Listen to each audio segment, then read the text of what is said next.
आप लोग कैसे हो कमेंट करके ज़रूर बताना। मैं तो बहुत अच्छी हूँ, आप लोग बताइए कैसे हैं। देखिए हमारी दीदी वहाँ पे बैठी हैं, लोग बात कर रही हैं, वहाँ पे बैठी हैं।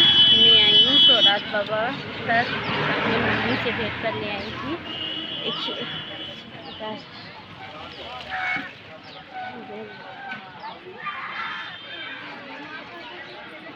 देखिए सौराठ बाबा हैं, वो हम लोग गए थे अंदर, तो वहीं पर बैठे थे, 1-1.5 घंटा तक बैठे थे यहाँ पे।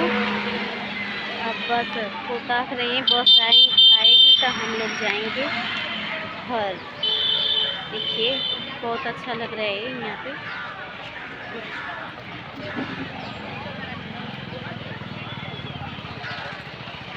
यहाँ पे आती है बस, आएगी तो हम लोग जाएंगे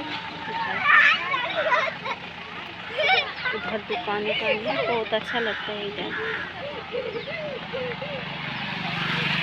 नेक्स्ट वीडियो में बंद करने जा रही हूँ दोस्तों।